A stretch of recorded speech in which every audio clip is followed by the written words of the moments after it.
más iré, Dios? ¿Dónde más iré?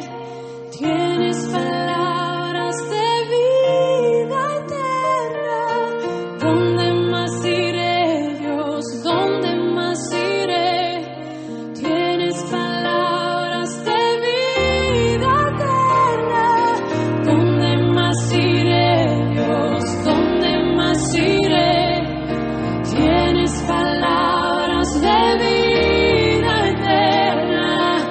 ¿Dónde más iré, Dios? ¿Dónde más iré? Tienes palabras de vida eterna. Tenía que aguantar mucho, escuchar. Pero bueno, es una bendición poder traer la palabra del Señor. Venía de dos semanas ya de descanso porque habíamos tenido predicadores invitados y hoy me toca nuevamente traer ya la palabra de Dios. No, gracias. No es este, ¿eh? No. Bueno, vamos a ir a la palabra del Señor, 2 Corintios, capítulo 11, versículo 7 al versículo 15. Dice así la palabra del Señor. ¿Pequé yo humillándome a mí mismo para que vosotros fueseis enaltecidos por cuanto os he predicado el evangelio de Cristo de balde? He despojado a otras iglesias recibiendo salario para serviros a vosotros. Y cuando estaba entre vosotros y tuve necesidad, a ninguno fui carga, pues lo que me faltaba lo suplieron los hermanos que vinieron de Macedonia, y en todo me guardé y me guardaré de seros gravoso. Por la verdad de Cristo que está en mí, que no se me impedirá esta mi gloria en las regiones de Acaya. ¿Por qué? Porque no os amo, Dios lo sabe. Mas lo que hago lo haré aún para quitar la ocasión a aquellos que la desean, a fin de que en aquello en que se gloríen sean hallados semejantes a nosotros. Porque estos son falsos apóstoles, obreros fraudulentos, que se disfrazan como apóstoles de Cristo. Y no es maravilla porque el mismo Satanás se disfraza como ángel de luz. Así que no es extraño si también sus ministros se disfrazan como ministros de justicia, cuyo fin será conforme a sus obras. Oramos. Padre del cielo, te doy muchas gracias por todo este tiempo de la reunión hermosa que hemos podido tener, recordando tu sacrificio en la cruz por nosotros. Ha sido precioso todo lo que hemos podido compartir hoy, pero necesitamos también, más allá que nos hayas hablado por medio de la apertura, del Evangelio, lectura bíblica y las canciones, también escuchar tu palabra, este sermón final. Dame la gracia para poder transmitir estos conceptos, ayúdame a hacerlo de una manera que te honre. Y te pido que abras el entendimiento a mis hermanos para que puedan comprender que esta palabra pueda ser de reflexión para sus vidas y pueda guiarlos a un entendimiento mejor de quién sos vos y de cuál es tu voluntad. Pido todo esto en nombre de Jesucristo. Amén.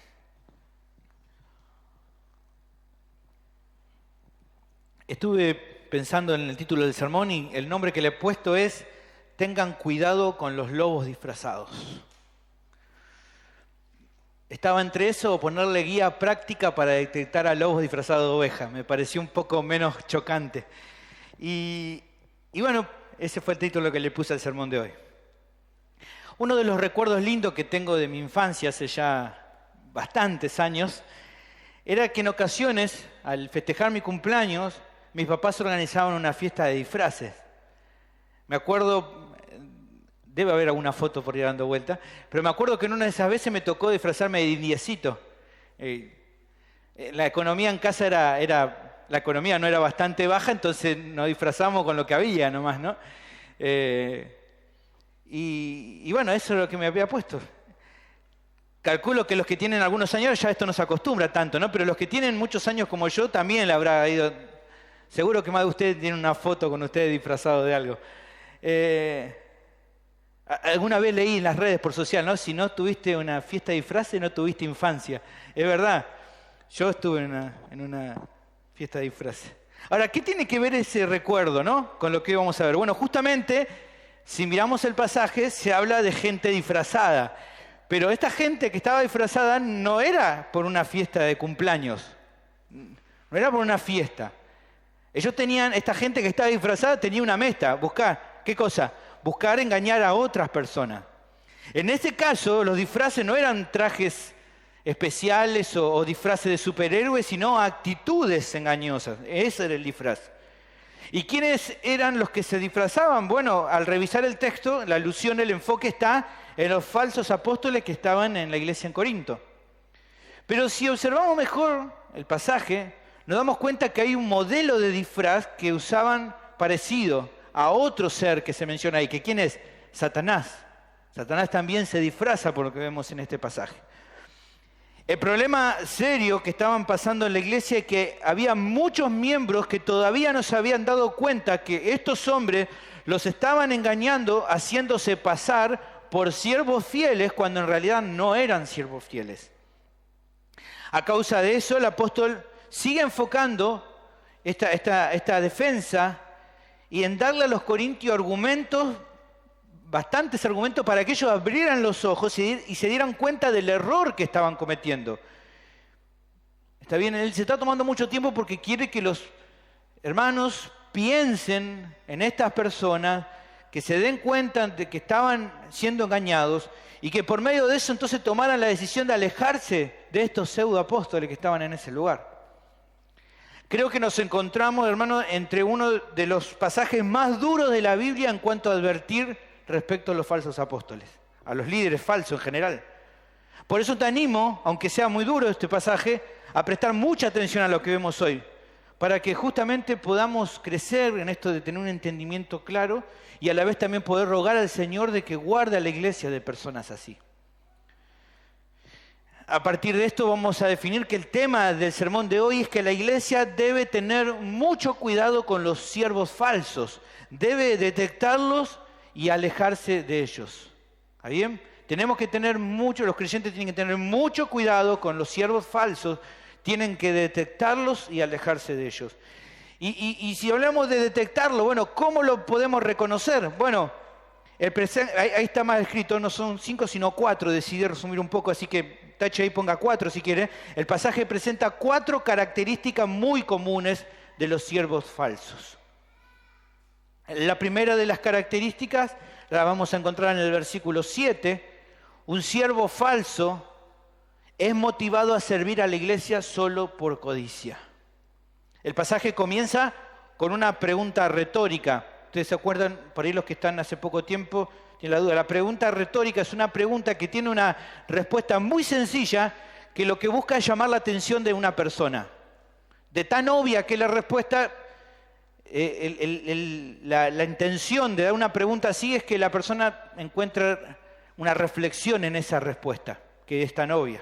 Y aquí hay una pregunta retórica que justamente llama a la reflexión. ¿Y cuál es esa pregunta? Bueno, versículo 7 dice: ¿pequé yo humillándome a mí mismo para que vosotros fueseis enaltecidos por cuantos os he predicado el evangelio de Dios de balde? Ahora, a partir de esta pregunta, creo que es conveniente repasar un poco cuál fue la actitud del apóstol mientras sirvió a la iglesia en Corinto. Durante un tiempo en esa ciudad, mientras él comenzó a fundar la obra en Corinto, el sustento que él necesitaba para vivir, como cualquier otra persona, lo obtenía fabricando tiendas. En Hechos capítulo 18 se nos cuenta un poco de esto. Dice, después de estas cosas, Pablo salió de Atenas y fue a Corinto, cuando comenzó la obra. Y allí halló un judío llamado Aquila, natural del Ponto, recién venido de Italia, con Priscila su mujer, por cuanto Claudio había mandado que todos los judíos saliesen de Roma. Fue a ellos y como era del mismo oficio, se quedó con ellos y trabajaban juntos, pues el oficio de ellos era hacer tiendas. ¿Está bien? Evidentemente, comenzar la obra en Corinto, él, aparte de evangelizar, para mantenerse él, trabajaba y fabricaba tiendas. Pero por lo que vemos más adelante en el pasaje, probablemente, no estamos seguros, pero probablemente porque el negocio o empezó a tener problemas, o tal vez porque la obra empezó a crecer mucho. Imagínense, empezaron a haber cada vez más personas y las necesidades eran mayores, y entonces ya el tiempo no le daba para seguir trabajando, haciendo tiendas y también enseñando, aconsejando, guiando a las personas. Evidentemente ya no pudo seguir manteniéndose por medio de fabricar tiendas, y por lo que vemos aquí más adelante, en el momento de necesidad, los hermanos de Macedonia fueron los que suplieron sus necesidades. ¿Está bien? ¿Se entiende eso? Primero, él trabajando por su cuenta, fabricando tienda, en algún momento algo pasó, o ya el negocio de tienda bajó, no sé, o tal vez, como le digo, el tiempo de ministrar no le alcanzaba para poder hacer ambas cosas. Entonces, en el versículo 9 nos dice ahí que cuando estuvo con necesidades, después, bueno, la iglesia de Macedonia les ayudó. En conclusión, entonces, podemos decir que durante toda la estadía de Pablo allí en Corinto, hay una actitud o una forma de servir que queda implícita. ¿Cuál es? Él nunca les pidió a los corintios algún tipo de ayuda financiera. ¿Está bien? El versículo 7 nos habla un poco de eso. Fíjense que esta idea de que dice, os he predicado el evangelio de Dios de balde, es la idea de hacer algo esto de balde, de hacerlo gratuitamente. Si por favor, Diego, puede buscar la versión de la Biblia de las Américas, y justamente lo dice de una manera más sencilla para entenderlo. Perdón que te haya marcado eso, pero fíjense, para poder entender que justamente se menciona a poder hacerlo gratuitamente. ¿Lo tenés ahí? Bien. Dice, o cometí un pecado al humillarme a mí mismo para que vosotros fuerais exaltados, porque os prediqué el evangelio de Dios gratuitamente. En esta idea de balde es un don que se da, algo que se hace de una forma regalada, por así decirlo, que puede traducirse como gratuitamente. Ahora,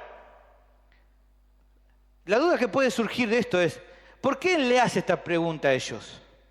Ellos ya sabían, obviamente, porque los corintios sabían de que él nunca les había pedido nada. Entonces, ¿por qué recalca esto de que no le había pedido nada? Bueno, creo que para comprender el motivo, por un lado es necesario repasar lo que el pasaje, si usted tiene la Biblia ahí, lo que el pasaje venía diciendo anteriormente. En el versículo 6 se mencionó que una de las acusaciones contra el apóstol es que era tosco al hablar, o sea, alguien que era inexperto, alguien medio como tonto al hablar, alguien que no se expresaba con elegancia. ¿Está bien? Eso era lo que le remarcaban los falsos apóstoles respecto a Pablo. Y también pensemos que, yo se acuerdan que le había dicho que a partir del capítulo 10 había mucho del discurso de Pablo en forma irónica. ¿Está bien? ¿Por qué? Porque usaba de esta ironía para confrontar la maldad, para confrontar el error de los falsos apóstoles. Pensando en eso, es que la pregunta entonces podría leerse de la siguiente manera. Sería algo así, miren. Perdón, hermanos, estaría diciendo él. ¿Acaso estuve mal, entre comillas, en ser humilde y honrarlos a ustedes al predicarle el evangelio sin pedir nada a cambio? ¿Estuve mal con que les serví, me humillé, tenía derecho a pedirle y no lo hice, y porque quise honrarlos, y eso estuvo mal? Ahora, la respuesta era fácil, no estuvo mal. Pero ¿por qué hace esta pregunta así, de esta manera? Bueno, porque tristemente esa humildad del apóstol fue utilizada por los falsos apóstoles para menospreciar su tarea. Ellos confundieron la humildad de Pablo con un tonto, como un necio, un nada. También lo ningunearon esa humildad que él tuvo. Y por eso, como fue menospreciado, ellos en un sentido, una de las acusaciones que eran, a él no había que pagarle nada porque él es un novato en esto de enseñar. Su mensaje no tiene valor, entonces está bien que no haya querido cobrar. Está bien que Pablo no les haya cobrado. Hubiera sido un caradura si lo hubiera cobrado. Nada que ver, pero esto es lo que este hombre inventaron. ¿Se acuerdan cuando le vimos en capítulo 10, versículo 10? Porque a la verdad dicen, ¿quién decía eso? Los falsos apóstoles. Las cartas son duras y fuertes, mas la presencia corporal débil y la palabra menospreciable. ¿Ven? Ellos estaban maltratando a Pablo. Una cosa muy triste, ¿no? Haber cambiado esta actitud tan humilde de Pablo y haberla tratado de una forma tan fea. Pero lo triste de este caso no es que estos hombres hayan dicho eso, sino que, por lo que estamos viendo acá, había miembros de la iglesia de Corintios que le habían creído, que estaban de acuerdo con eso, que todavía no estaban arrepentidos de haber prestado oído a estos hombres. Y entonces, con eso en mente, ahora entendemos mejor la pregunta. Él está preguntando, ¿en serio van a creer esto? ¿En serio van a creer en lo que esta gente le está diciendo? Y no es que Pablo se sentía ofendido porque lo vieran como un orador principiante, como alguien que no sabía mucho, sino que su preocupación es que ellos estaban haciendo caso a esta crítica y no solamente estaban menospreciando al mensajero, sino despreciando principalmente, ¿qué cosa? El mensaje. Ese era el problema. El problema no era que maten al mensajero, sino que también destruyan el mensaje que le había traído. ¿Y cuál era el mensaje que había traído él? ¿Qué dice ahí? ¿Qué le había predicado él? El Evangelio de Dios. Ese mensaje no podía ser despreciado. Por eso Pablo los confronta, irónicamente. Si ellos no detectaban este horror, estaban cometiendo un grave peligro. Ahora bien, él lo había hecho gratuitamente y él le dice esta pregunta. Ahora, si revisamos la palabra de Dios, vemos que la enseñanza bíblica, ¿qué es? En 1 Timoteo se nos dice con claridad, capítulo 5, versículo 18, que el obrero es digno de su salario. O sea, no está mal que alguien que sirve en la obra de Dios pueda ser reconocido por la iglesia local y le puedan dar un salario. Ahí lo expone y tenemos otros pasajes también para ver esta realidad.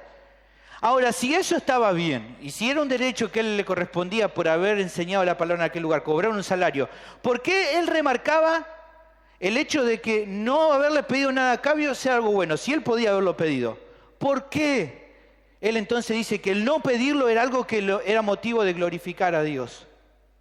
Evidentemente no era porque él pensaba que estaba mal que recibiera un salario de la iglesia. ¿Por qué? Porque ese pasaje lo muestra, que Pablo escribiendo, y porque si nos fijamos, el siguiente versículo ahí de nuestro pasaje, justamente dice, he despojado de otras iglesias recibiendo salario para servir a vosotros. Así que evidentemente, algunos andan por ahí medio locos escribiendo en algunas redes de internet diciendo que no es bíblico el hecho de recibir un salario, no sé. Habrá marcado con liquid paper la Biblia de él, porque evidentemente sí estaba bien. Obviamente, un siervo fiel que enseña la palabra.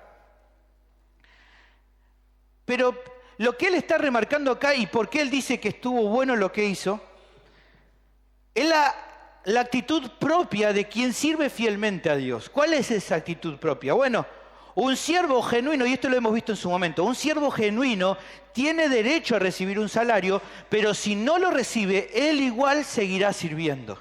Ese es el punto. ¿Está bien? Un siervo que es fiel tiene derecho a recibir un salario de la iglesia a la cual sirve, pero si la iglesia no puede y no define darle un salario, él igual va a servir con fidelidad. Y eso lo vemos, por ejemplo, en 1 de Corintios, capítulo 9, versículo 13, dice: ¿no sabéis que los que trabajan en las cosas sagradas comen del templo y los que sirven del altar participan? Así también ordenó el Señor a los que anuncian el Evangelio que vivan del Evangelio.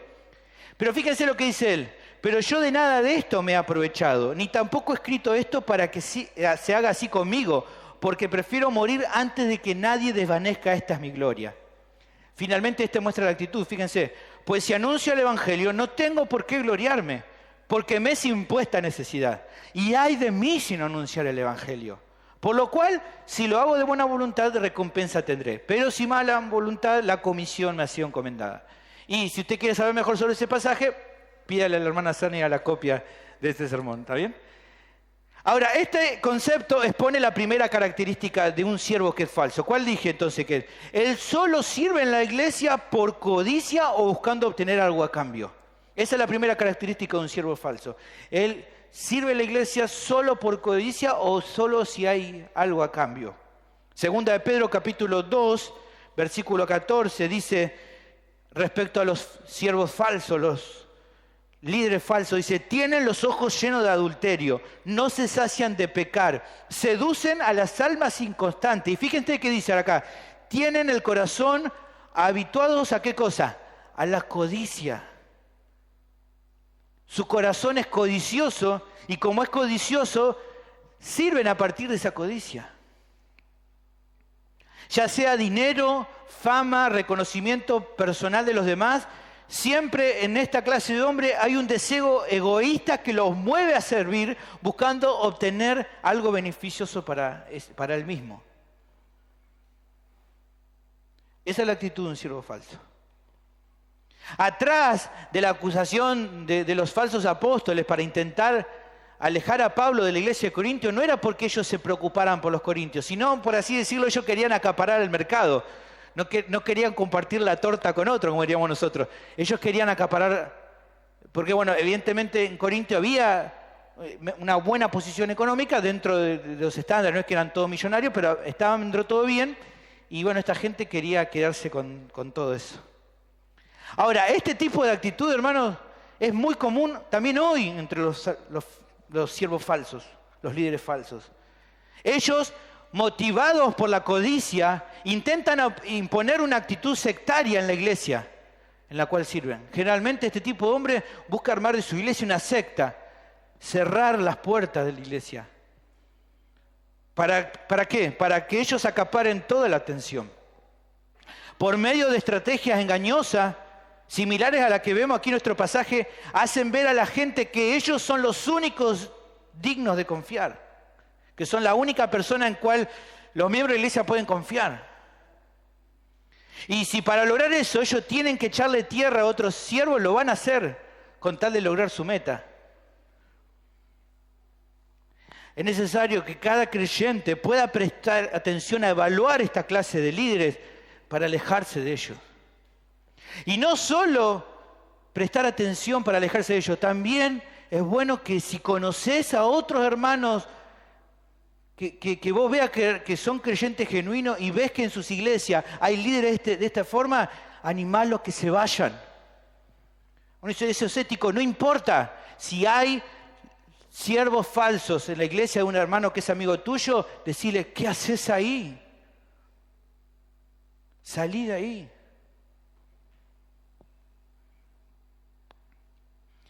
La siguiente característica lo tenemos del versículo 8 al versículo 11. Un siervo falso no tiene consideración ni amor por la iglesia.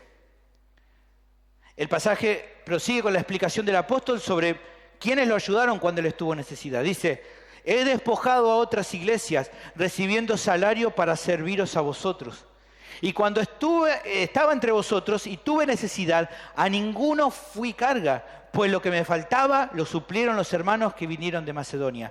Y en todo me guardé y me guardaré de seros gravoso. Como recién expresaba, el apóstol tuvo una actitud humilde de no pedirle sustento a los corintios cuando los ministró. ¿Por qué? Porque él buscaba con eso, de no pedirles nada, que nada fuera impedimento para poder alcanzarlos con el Evangelio. Esa era su estrategia cuando él se sentaba en un lugar. Él no les pedía ayuda. Generalmente después, cuando él se iba con la iglesia ya constituida, ahí a veces los hermanos lo ayudaban. Porque en ese momento él no quería que nada frenara el avance del Evangelio. Eso lo vemos en 1 Corintios 9, 18 y 19. Él decía, ¿cuál pues es mi galardón? Que predicando el Evangelio presente gratuitamente el Evangelio de Cristo para no abusar de mi derecho en el Evangelio. Por lo cual, siendo libre de todos, me he hecho siervo de todos para ganar a mayor número. ¿Ven? Esa era su estrategia. Ahora, luego de un tiempo que ya él se va, parece que, bueno, como decimos, si él se fue, lo que normalmente pasaba es que después los hermanos de cada lugar iban y ayudaban al hermano ya que iba a estar misionando en otro lugar. Bueno, parece que en Corinto estaba costando eso, no le estaban queriendo ayudar, y entonces en la primera carta él les escribe de que no estaba mal, porque había hermanos inmaduros en la iglesia de Corintio, en el tiempo de la primera epístola, que creían de que estaba mal que él recibiera un salario, y él les escribe a ellos, y le dice en 1 Corintios capítulo 9, versículo 3, contra los que me acusan. ¿De qué lo acusaban? De que él no tenía que recibir salario. Le dice, ¿acaso no tenemos derecho de comer y beber? ¿No tenemos derecho de traer con nosotros una hermana por mujer como también los otros apóstoles y los hermanos del Señor y Cefas? ¿O solo yo y Bernabé no tenemos derecho de no trabajar? ¿Quién fue jamás soldado a sus propias expensas? ¿Quién planta viña y no come de su fruto? ¿O quién apacienta al rebaño y no toma de la leche del rebaño? ¿Ven? Da argumentos para entender que no estaba mal que él tenga derecho a recibir un salario de la iglesia. Y entonces en su primera epístola le da enseñanza en cuanto a este asunto. Y ahí, bueno, en todo 1 Corintios capítulo 1 no vamos a tener mucho tiempo ahí, pero usted ahí va a encontrar enseñanza muy útil para entender respecto a este tema. Ahora, luego de que él había dado esta enseñanza, al tiempo de la primera epístola, pasa un año y al tiempo que él escribe la segunda carta, ya los falsos apóstoles habían convencido a la iglesia de que tenían que pagar por su servicio. El año anterior ellos no habían querido aflojar, él les había mandado una enseñanza, pero ya para la altura de esta segunda carta, evidentemente, de alguna manera los falsos apóstoles habían engañado a la gente y la gente le estaba dando de sustento a los falsos apóstoles. Y a la vez que recibían sustento, estaban buscando difamar al apóstol por no recibirlo, una cosa muy loca. Pero así pasaba. Ahora, ¿cómo hizo Pablo en parte para suplir su necesidad mientras estuvo ahí con los corintios? Bueno, el texto dice que él aceptó la ayuda de iglesias más pobres económicamente, pero que eran pobres económicamente, pero ricas espiritualmente, como eran los hermanos de Macedonia. Ahí en Filipenses capítulo 4 habla de ellos y de lo que ellos hicieron. Dice, versículo 15, y sabéis también vosotros, oh filipenses, que al principio de la predicación del Evangelio, bien, cuando partí de Macedonia, él, mientras estuvo en Macedonia no cobró nada, él se fue de la iglesia y cuando él siguió su trabajo misionero, los hermanos empezaron a mandarle ayuda. Dice, cuando partí de Macedonia, ninguna iglesia participó conmigo en dar y de recibir, sino vosotros solos, pues a una Tesalónica me enviasteis una y otra vez para mis necesidades. Y él estaba gozoso por verla. Y piensen, estos eran de los hermanos más pobres, ya vimos, los macedonios eran re pobres, pero aún ellos se esforzaban para ayudar a la obra misionera. Por eso en versículo 19 él dice, mi Dios pues suplirá todo lo que os falta conforme a sus riquezas en gloria en Cristo Jesús. ¿Está bien? El Señor de una manera preciosa a estos hermanos que eran generosos les daba de lo que nunca le hacía falta nada, porque el Señor es así, ya lo hemos visto cuando hemos hablado hace un tiempo atrás de este tema. Aún así, fíjense que en el versículo que hemos leído, el versículo 8, dice, he despojado. En un sentido, para Pablo, haber aceptado, el haber decidido recibir el sostén de los hermanos macedonios fue un gran esfuerzo. Para él fue duro porque él sabía la situación económica que estaban. Entonces, aceptar esa ofrenda fue muy difícil para él. Por eso él dice como que los he despojado. Esta palabra es medio con ironía, pero es esa idea. Es como que me siento como que les robé a los hermanos porque ellos eran re pobres. Me costó mucho aceptar la ofrenda de ellos. Pero Pablo la aceptó. ¿Por qué? Porque bueno, él entendió de que por medio de esa ayuda él no iba a encontrar ningún impedimento para fundar las iglesias en Acaya. Necesitaba ayuda y era la única manera que iba a poder hacerlo sin que tenga impedimento para avanzar con el Evangelio. Ahora, ya dijimos que el proceso era no pedir ayuda mientras estaba en un lugar. Ahora, si la iglesia ya estaba bien constituida, la iglesia de Corintios, ¿por qué es que Pablo entonces, dice nuestro texto, él seguiría guardándose en todo de no serles carga? Fíjense qué dice. Versículo 9, en todo me guardé, pero dice que, y me guardaré también. Eso es lo raro, porque él, que se haya guardado, bueno, era parte de su forma de servir y de hacer su ministerio. Ahora, ¿por qué dice también que se iba a guardar en el futuro? O sea, él que decidió, nunca les voy a pedir a ustedes un peso, nunca. Ni antes le pedí, ni ahora tampoco les voy a pedir. O al menos por un tiempo no lo voy a hacer. ¿Por qué no lo hace si evidentemente aparte los corintios estaban mejor económicamente que otras iglesias? Bueno, había un motivo de por qué él no les iba a pedir. Porque si lo hacía, el versículo 12 nos da la clave, si él lo hacía, le daba a los falsos apóstoles el motivo para justificar su propio ingreso. ¿Está bien? Si aceptaba el hecho de recibir un salario, eso iba a ser utilizado por los falsos apóstoles para decir, viste, Pablo, como nosotros, ¿está bien? Si a él le dan, está bien que a nosotros también nos dé. Entonces, para no darle esa oportunidad, para que no pueden utilizar ese derecho que él tenía, él dice, yo no le voy a pedir nada. Y eso lo vamos a ver un poquito más adelante ahora. Ahora, la estrategia de estos hombres era tremenda y lo vamos a terminar de evidenciar en los siguientes versículos. Fíjense, el versículo 10 dice: por la verdad de Cristo que está en mí, que no se me impedirá esta mi gloria en las regiones de Acaya. ¿Por qué? Porque no os amo. Dios lo sabe. Ahora, fíjense qué estrategia que tenían estos hombres. Si Pablo aceptaba recibir ayuda de los hermanos, eso iba a ser utilizado por los falsos apóstoles para justificar lo que ellos estaban recibiendo. Ahora, si él no aceptaba esa ofrenda, iba a ser considerado como que él no los amaba.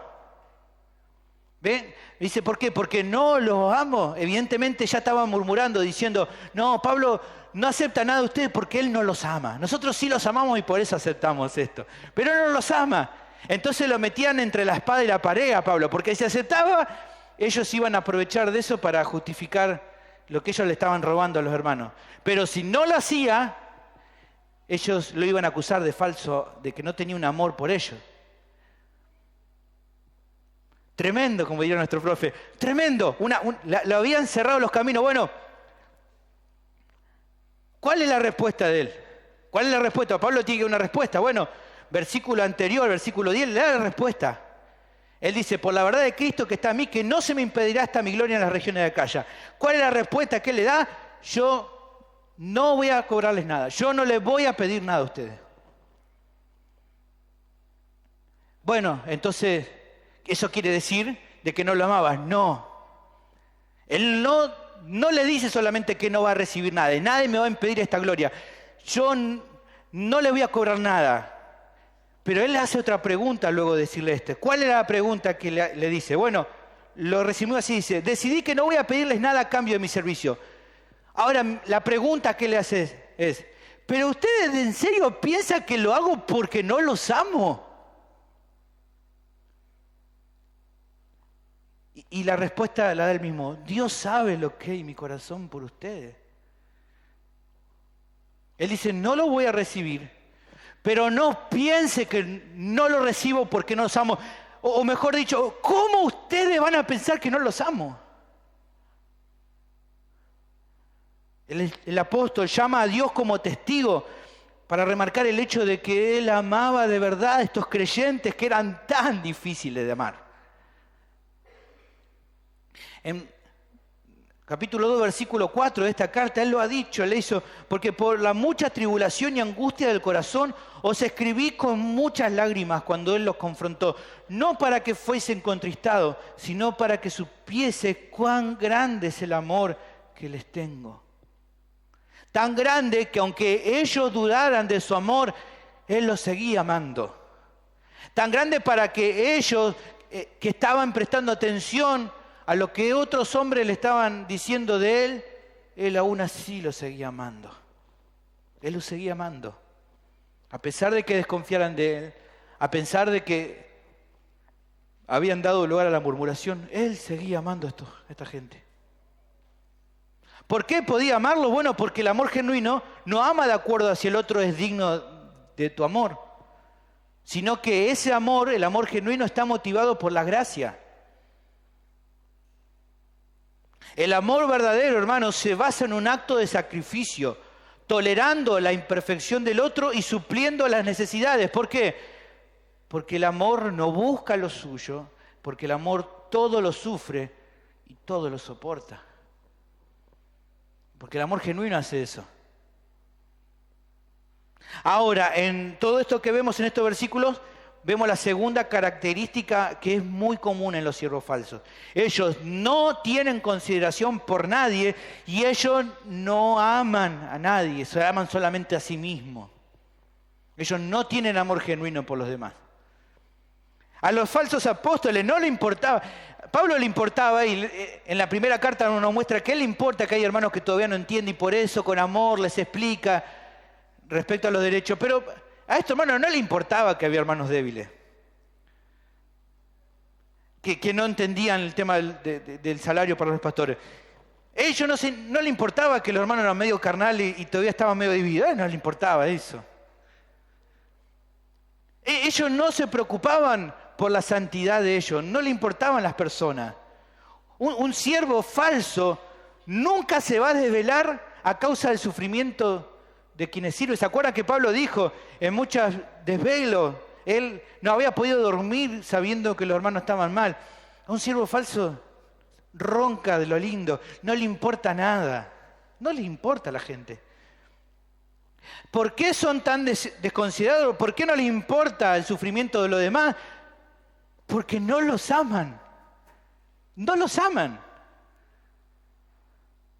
Tienen una actitud similar a la del sacerdote y la del levita de la parábola de Jesús. Ellos ven una situación triste de una persona y pasan de largo. Fíjate, dice Lucas 10:31, dice, aconteció que descendió un sacerdote por aquel camino y viéndolo pasó de largo, como diríamos nosotros, se hizo el tonto. Él lo vio y no hizo nada. Y asimismo un levita llegando cerca de aquel lugar, viéndole, pasó de largo. Pero dice, un samaritano que iba de camino vino cerca a él y viéndole fue movido a misericordia. A veces, estos que ven y pasan de largo a veces en los entornos de su iglesia les pasa que otra persona le dice, che, pero ¿no viste que tal estaba con un problema? ¿No te contaron, no te enteraste que había un hermano de la iglesia que estuvo pasando un problema? No sé, le falleció un familiar, ¿no fuiste a visitarlo? ¿Y saben cuál es la respuesta de esta gente? No me di cuenta, ¿viste? Estaba medio ocupado. ¿Sabes? Me pasó. ¡Mentira! Mentira, no es que se les pasó. Ellos sabían de la necesidad, pero no les importaba. Al siervo falso es como lo que vemos acá, no les importa. Porque solamente un siervo que es genuino, cuando ve la necesidad, él es movido a misericordia. Como le pasaba al buen samaritano. Es justamente en Cristo, hermano, que encontramos la antítesis de los siervos falsos. ¿Por qué? Él es el siervo sufriente que Isaías profetizó que cargaría sobre él el pecado de su pueblo. Como dice Isaías 53, ciertamente llevó él nuestras enfermedades, sufrió nuestros dolores y nosotros le tuvimos por azotado, por herido de Dios y abatido. Mas él herido fue por nuestras rebeliones, molido por nuestros pecados. El castigo de nuestra paz fue sobre él y por su llaga fuimos nosotros curados. Todos nosotros nos descarriamos como ovejas, cada cual se apartó por su camino, mas Jehová cargó en él el pecado de todos nosotros. Hermanos, cuando Jesús ministraba a las personas, él tenía consideración por esas personas. Si vemos en Marcos capítulo 6, vemos esa consideración con sus apóstoles. Dice, entonces los apóstoles volvían de servir a Dios, de ministrar, se juntaron con Jesús y le contaron todo lo que habían hecho y lo que habían enseñado. Y el Señor que le dijo, venid vosotros, aparte un lugar desierto y descansad un poco. Porque eran muchos los que iban y venían, de manera que ni aún tenían tiempo para comer. Él era considerado, sabía que sus apóstoles, sus discípulos habían andado sirviendo. Entonces vengan, descansen. El Señor le importaba a ellos, sabía que iban a estar cansados, que tal vez no habían comido bien. Vengan, descansen. Pero no era así solamente con los discípulos. Vemos esta actitud con las multitudes, en la alimentación de los 4.000, ahí en Mateo capítulo 15, versículo 32. Dice, Jesús llamando a sus discípulos dijo, tengo compasión de la gente, porque ya hace 3 días que están conmigo y no tienen que comer. Y enviarlos en ayuno no quiero, no sea que desmayen en el camino. ¿Ven? El corazón del Señor consideraba esas cosas pequeñas. No es que solo decía, bueno, les enseño de una, ahora váyanse. No, los apóstoles lo dijeron, bueno, ¿qué hacemos? ¿Cómo le vamos a comer? Traigan, ahí el Señor repartió, ¿no? Y ya les dio de comer a todos. Porque Él consideraba a las personas. Pero su mayor acto de amor no quedó solamente en dar de comer un día. No quedó en hacer descansar a sus apóstoles. La mayor muestra de amor de Cristo fue dar su vida por las ovejas. Juan capítulo 10, versículo 11 dice, yo soy el buen pastor su vida da por las ovejas. Luego versículo 14 repite, yo soy el buen pastor y conozco mis ovejas y las mías me conocen, así como el Padre me conoce y yo conozco al Padre y pongo mi vida por las ovejas. Los siervos falsos son semejantes a los pastores, entre comillas, que solo sirven por un sueldo, que no aman a las ovejas, sino que las abandonan a su suerte cuando el peligro viene. Juan capítulo 10, en versión La Biblia de las Américas, habla de esto, creo que lo habla con más claridad, dice, pero el que es un asalariado, fíjense, y no un pastor, no puede ser considerado un pastor. ¿Por qué? Porque no es el dueño de las ovejas, no ama a las ovejas, entonces ve venir al lobo y abandona a las ovejas y huye. Y el lobo las arrebata y las dispersa. Él huye porque solo trabaja por el pago y no les importan las ovejas. No les importa. Hermanos, si en tu entorno cercano detectás a alguien así, alejate de esa persona.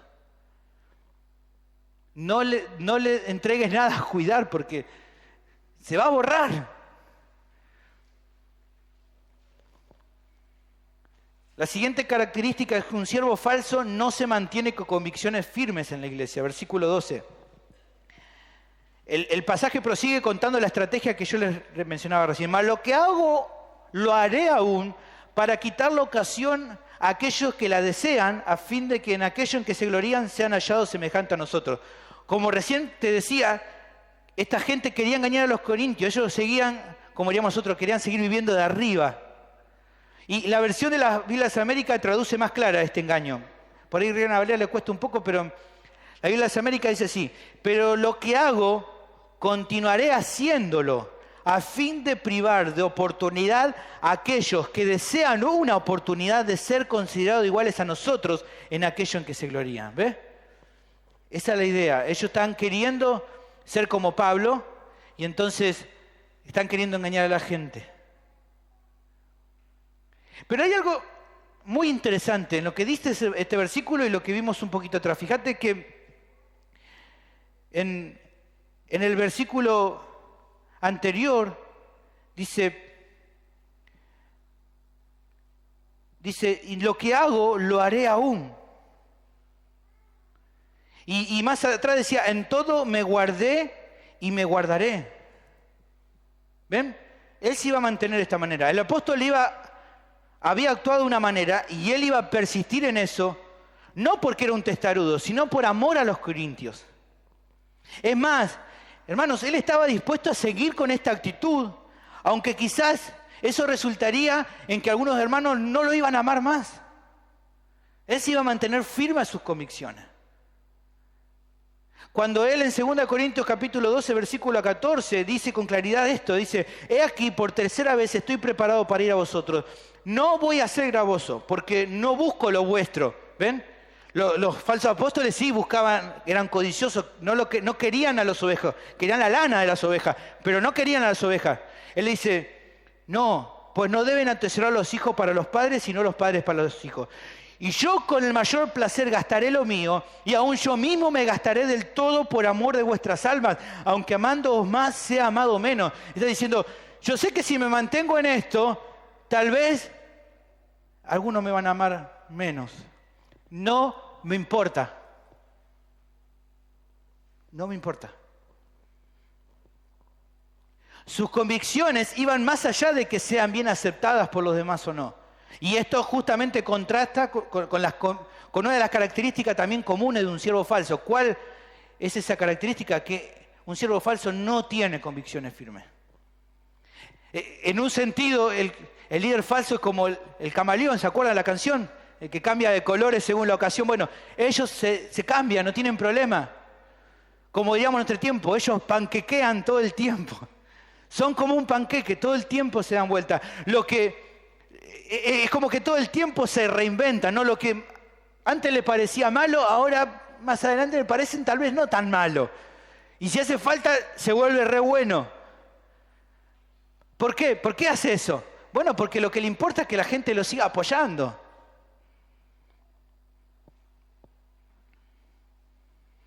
No están dispuestos a defender la verdad a toda costa, sino que manipula la verdad para su propio beneficio. La Biblia no es la lámpara que ilumina su enseñanza, sino el palo de luz donde se apoyan para poder enseñar sus argumentos engañosos. A veces, cada tanto confrontan, pero solamente para hacerse ver, para decirse que son los defensores de la Sagrada Escritura. Pero en el fondo de su corazón no hay interés real por las almas de las vidas a las que ministran, no les importa. Es normal encontrar en la actualidad este tipo de líderes en las iglesias que predican el evangelio falso de la prosperidad.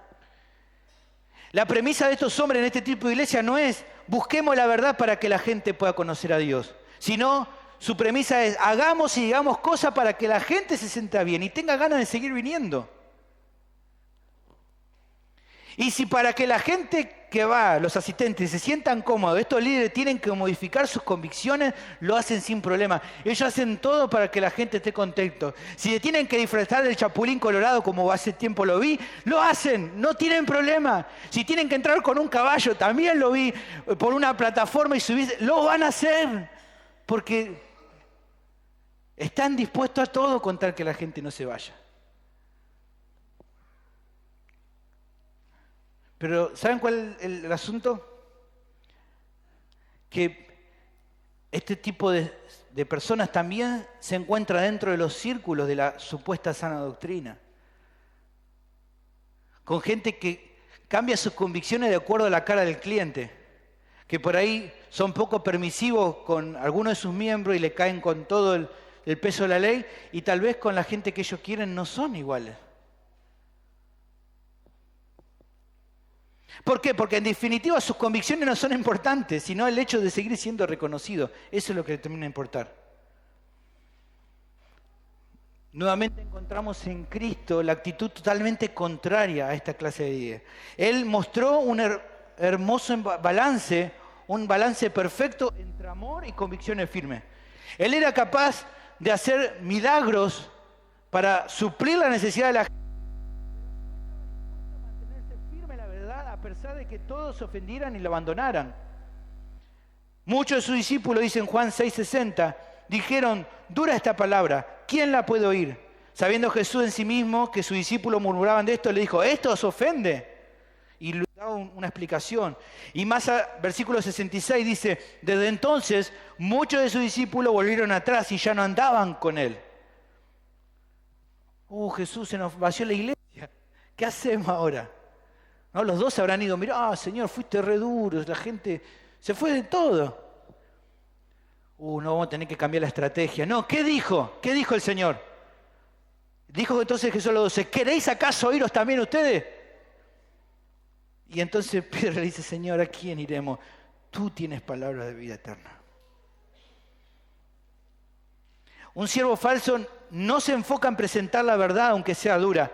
Él se esfuerza por endulzar los oídos de las personas, aunque eso lo lleve a dejar de lado sus propias convicciones. Pedro lo ilustra y dice en 2 de Pedro 2:18, pues hablando palabras infladas y vanas, seducen con concupiscencia de la carne y disolución a los que verdaderamente habían huido de los que viven en el error. Un siervo falso nunca va a tener integridad. Por eso tenés que alejarte de ello, porque tu salud espiritual puede ser muy perjudicada. Ahora, así como el Señor mostraba compasión por la gente, era capaz de mostrar lo que había en su corazón. Muchos lo seguían no porque les hablaba la verdad, sino por los beneficios que Él les daba. Respondiendo Jesús, Juan 6:26 dice, y les dijo, de cierto os digo que me buscáis. O sea, me están siguiendo no porque habéis visto las señales, sino porque comisteis el pan y os saciaste. Y tal vez haya alguien hoy que se encuentra en esta misma situación. Que se dice a sí mismo como alguien que cree y que siga a Dios, pero su vida no muestra los frutos de un creyente verdadero. Ellos dicen, yo creo en Jesús, pero las actitudes no reflejan una obediencia y una humildad como las que tiene un discípulo genuino, sino que ellos siguen viviendo en el pecado y la falsedad. Si ese es tu caso hoy, te animo a que recapacites y te vuelvas a Cristo arrepentido. Su promesa es que todo aquel que cree en Él recibirá el perdón de pecado y la vida eterna. Jesús dijo en Juan 6:35, yo soy el pan de vida, el que a mí viene nunca tendrá hambre y el que en mí cree no tendrá sed jamás. Versículo 40 dice, y esta es la voluntad del que me ha enviado, que todo aquel que ve al Hijo y cree en el Hijo tenga vida eterna, y yo lo resucitaré en el día postrero. Si tu caso es que lo estabas siguiendo al Señor, pero no porque Él es digno, sino por los beneficios que te da, tenés que arrepentirte y venir a Cristo. Vení hoy a Cristo.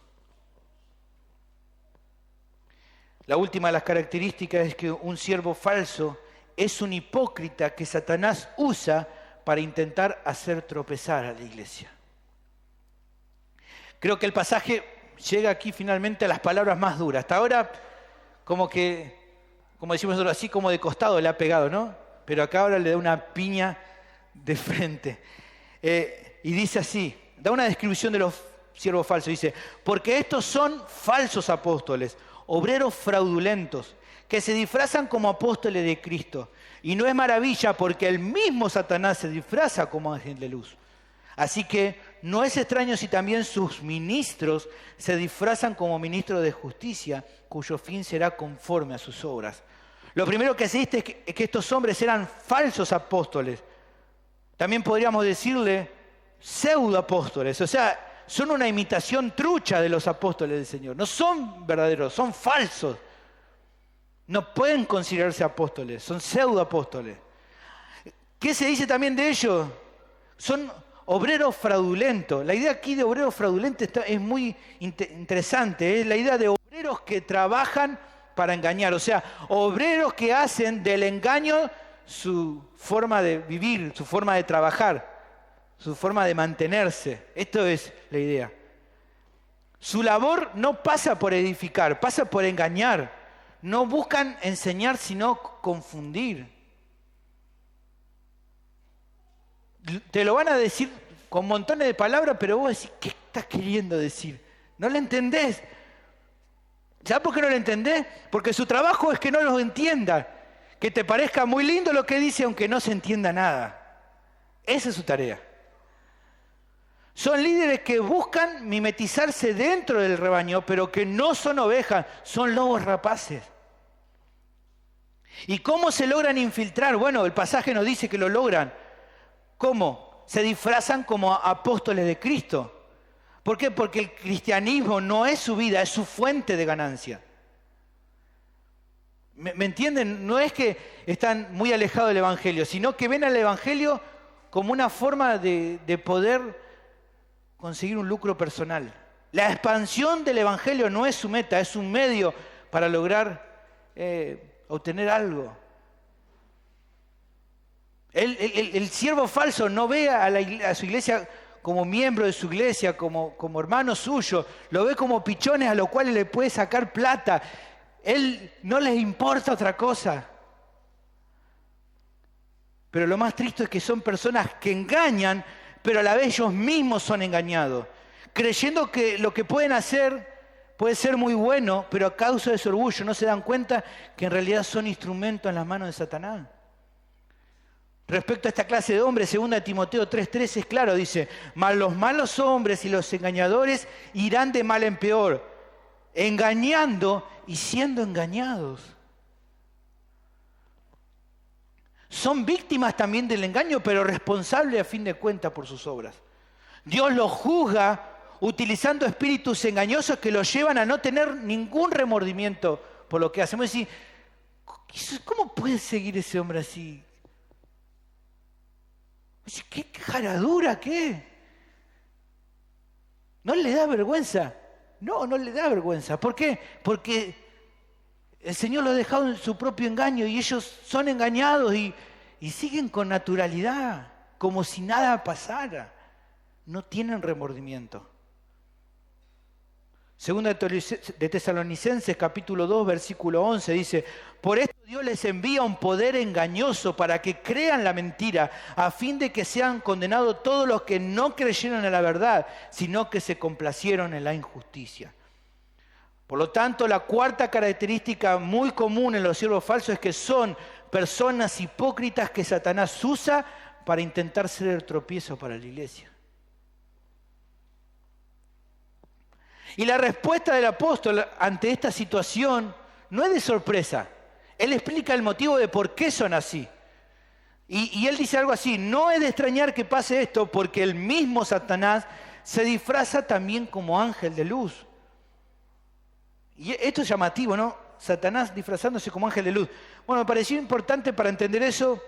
El pastor MacArthur dice lo siguiente respecto a este disfraz del Satanás. Dice: con tal disfraz Satanás aparece en la iglesia, no con tridente, cuernos y una cola puntiaguda como en la mitología. Satanás es más eficiente en la iglesia cuando no viene abiertamente como enemigo, sino como un falso amigo. No cuando persigue a la iglesia, sino cuando se une a ella. No cuando ataca al púlpito, sino cuando se sitúa en él.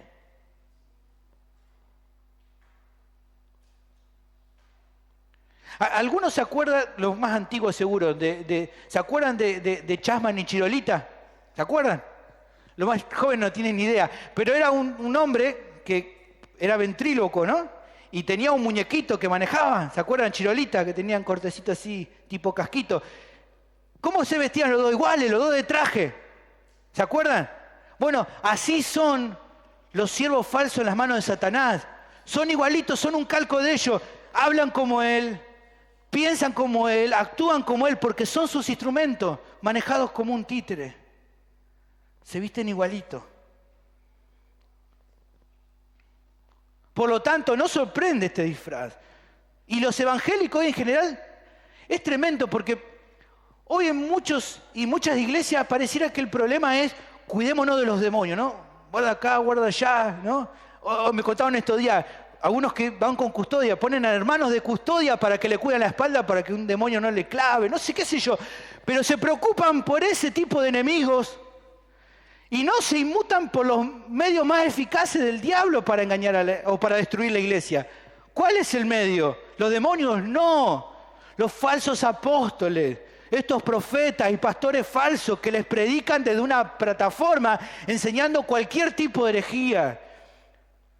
Pero ellos se preocupan de armar el campo espiritual de su zona y no se preocupan de que en su púlpito le predican estupideces, le hablan mentiras haciéndola pasar por verdad. Pero eso no importa. No juzgues al siervo.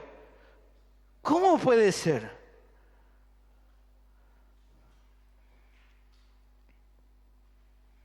Sabiendo que Satanás se disfraza de algo que no es que se recalca que tampoco asombra que sus ministros se disfracen como ministros de justicia. O sea, los líderes de este tipo, de esta forma, no es que son ministros de Dios que están un poco equivocados o cristianos que les falta crecimiento, sino que, ¿qué dice nuestro texto? ¿Cómo se les llama a estos ministros? Sus ministros, los ministros del diablo. Son denominados como gente que sirve y pertenece al reino de las tinieblas. Es terrible esto. Su meta diaria es infiltrarse en el rebaño para hacer daño a la iglesia. Cuando los fariseos quisieron agredir al Señor y a su enseñanza, Él con claridad los definió como hijos del diablo, que hacían lo mismo que Satanás ha hecho desde el principio de la humanidad, que es engañar y destruir. Juan capítulo 8, versículo 44, dice, el Señor le habla a los fariseos, a los escribas de aquel tiempo, le dice: vosotros sois de vuestro padre el diablo, y los deseos de vuestro padre queréis hacer. Él ha sido homicida desde el principio y no ha permanecido en la verdad, porque no hay verdad en él. Cuando habla mentira, de suyo habla, porque es mentiroso y padre de mentira. En Corinto, hermanos, por ejemplo, estos siervos falsos le estaban lastimando a muchas personas, ya que varios miembros, al tolerar a estos hombres, estaban siendo esclavizados. Ya lo vamos a ver en el siguiente sermón. Los devoraban, los maltrataban. Versículo 20 dice: pues toleráis si alguno se esclaviza, si alguno os devora, si alguno toma lo vuestro, si alguno se enaltece, si alguno os da de bofetada. Ustedes, por bancar a esta gente les hace de todo. Y ustedes diciendo: bueno, ya va a cambiar. Y bueno, él es así. Y bueno, la pastora, viste, es así, tiene su carácter, viste, pero es buena. Tristemente, el destino de estos hombres, como dice nuestro versículo, es la condenación eterna de acuerdo a sus obras. Así como el diablo será arrojado al infierno por toda la eternidad, sus siervos también lo van a acompañar. El juicio va a caer sobre ellos si no se arrepienten. Pedro nuevamente nos habla y dice, pero hubo también falsos profetas entre el pueblo, como habrá entre vosotros falsos maestros, que introducirán encubiertamente herejías destructoras y aún negarán al Señor que los rescató, atrayendo sobre sí mismo destrucción repentina. Y muchos seguirán sus disoluciones, por causa de los cuales el camino de la verdad será blasfemado. Y por avaricia harán mercadería de vosotros con palabras fingidas. Sobre los tales ya de largo tiempo la condenación no se tarda y su perdición no se duerme. Versículo 17 dice, estos son fuentes sin aguas, nubes empujadas por la tormenta, para los cuales la más densa oscuridad está reservada para siempre. Es claro, hermano, que esta advertencia a los corintios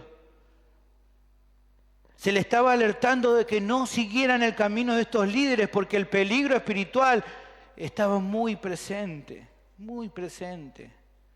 Judas dice, estas son manchas vuestros ágapes, que comiendo impúdicamente con vosotros se apacientan a sí mismos. Nubes sin agua, llevadas de acá para allá por los vientos, árboles otoñales sin fruto, 2 veces muertos y desarraigados, fieras ondas del mar que espuman su propia vergüenza, estrellas errantes para los cuales está reservada eternamente la oscuridad de las tinieblas.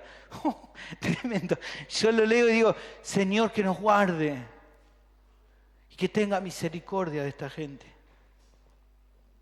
Ante este riesgo, hermano, los creyentes tenés que tener cuidado, hermano, evaluar lo que escuchás.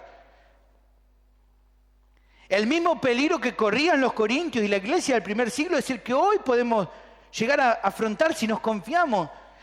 Pablo les dijo a los ancianos de Éfeso, le dice, por tanto miren por vosotros y por todo el rebaño en que el Espíritu Santo ha puesto por obispos para apacentar la iglesia del Señor, la cual él ganó por su propia sangre, porque yo sé que después de mi partida entrarán en medio de vosotros lobos rapaces que no van a perdonar al rebaño.